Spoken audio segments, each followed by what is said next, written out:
So if you're new here, or if you haven't guessed, ETEP is a big Friday the 13th fan. I've done a lot of videos about it recently. Since October, I've reviewed the 8 movies that matter in the series. The 8 movies that matter. The other 3, we just kind of shove those under the rug and whatever, do with them what you may. 3 Friday the 13th movies take place over the same week.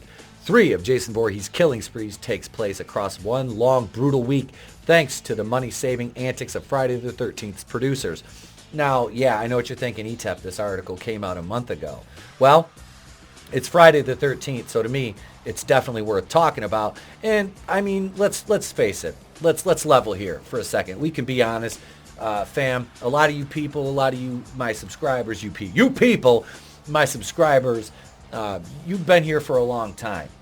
I have been doing the kind of content that gets me views. Okay, I have. And sometimes I still do that. See my Wakanda Forever review, the Grace Randolph video I did about her take on Wakanda Forever, things of the like. I enjoy horror. I love horror. I love Friday the 13th. So for now, I'm doing content on this. Yes, there'll be the regular stuff that you guys come here for, absolutely. But after the first of the year, all of this content, the horror content, is going to be on the other channel.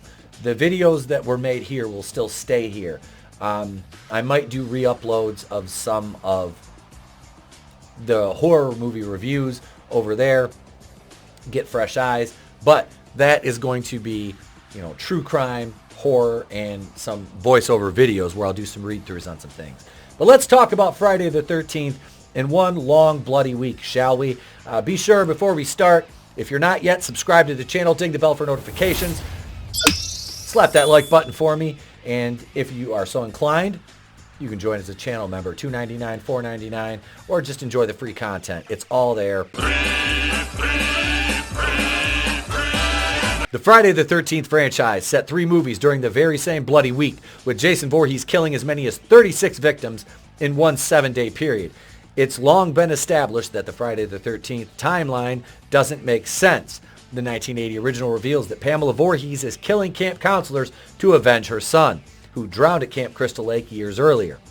Yet most of the subsequent sequels depict Jason, who should be dead, avenging her death by killing even more counselors. Well, Part 2 said he didn't die at all. So there. In universe, there is a 5-year gap between the original Friday the 13th and Friday the 13th Part 2. However, Friday the 13th 2, Part 3, and Part 4, the final chapter, all take place over the very same long, extremely violent week. The second and third movies end with Jason Voorhees seemingly dead for good. Then, each of his revivals occurs less than a day after that.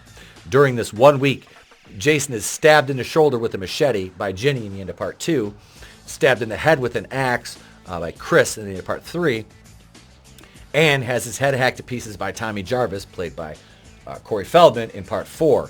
But it is only the last of these 3 events that incapacitate him for more than 1 day.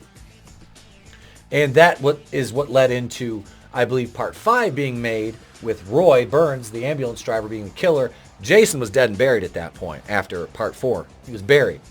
Part 6 revives him, which is fucking cool. Part 6 is my favorite one.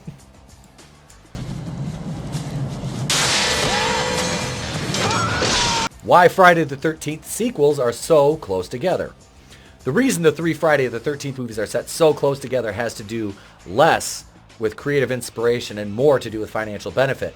Friday the 13th Part 4, the final chapter, was able to reuse sets from Friday the 13th Part 3 for its opening scenes because the sequel took place so soon after its predecessor, allowing producers to make an even bigger profit off the already cheap series.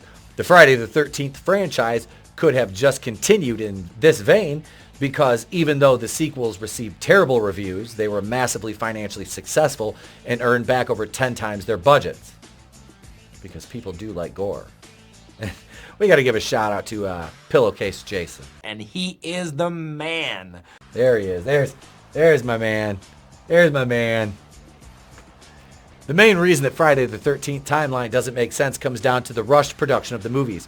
While there hasn't been a new installment in the series for over a decade as of 2022, in the early 1980s, The Friday the 13th franchise cranked out a new outing every year without fail. This pace resulted in some surreal plot holes, like nonsensical, all just a dream twist ending at the end of Part 3, and of course, the fact that 3 of the franchise sequels take place over the course of the same week. This trend ended after Friday the 13th Part 4, the final chapter, but what followed was no less messy. I'm calling bullshit on that. Bullshit. The aptly titled Friday the 13th A New Beginning opted not to continue that trend. Instead, the 5th installment jumped ahead several years to focus on Tommy Jarvis, the surviving hero of Friday the 13th Part 4, the final chapter. The plan was to make Jason less central to the Friday the 13th franchise, but this approach failed to win over critics or general audiences. Friday the 13th A New Beginning proved unsuccessful compared to its predecessors, resulting in the next sequel immediately reviving Jason again.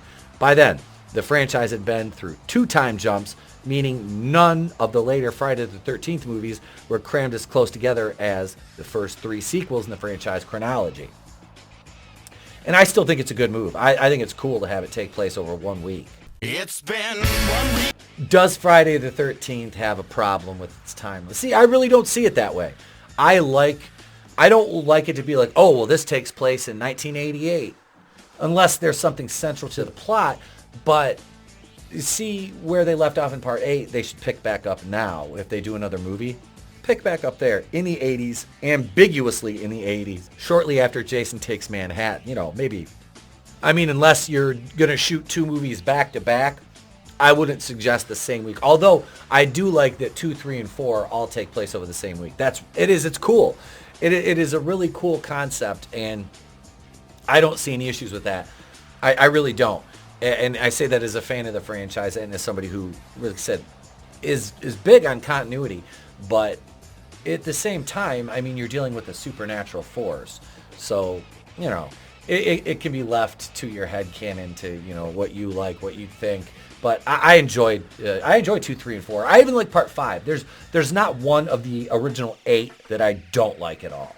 There really isn't. I like some more than others, but I don't dislike any of them. I say this as a fan. I liked it. I enjoyed it. 2, 3, and 4 are great. They're great. They're fun. They're bloody. Part 5 has a good body count, and it was directed by, I can't remember the director's name, but he was the one that did the porn movies beforehand. That's like his entire filmography, which explains Part 5 being a little more explicit than some of the other entries in the franchise. But what do you guys think? Are you a fan of Friday the 13th, Part 2, 3, and 4, taking place over that 7-day period? Did you guys like that? What do you think of Part 5? And did you like Part 6 bringing back Tommy Jarvis? What are your thoughts on the franchise as a whole? Have you watched my reviews of the Friday the 13th movies? If not, go check them out. They're a lot of fun. I enjoyed making them. That's it, folks. I'm Etepo Queen of the Place to Be Reviews. Do all the YouTube things, what I usually say. You guys know the drill. I've been here with all of yous. If I don't see you, have a great day, a pleasant tomorrow, and I'll catch you on the next one. It's better to burn out than to fade away. I could do this all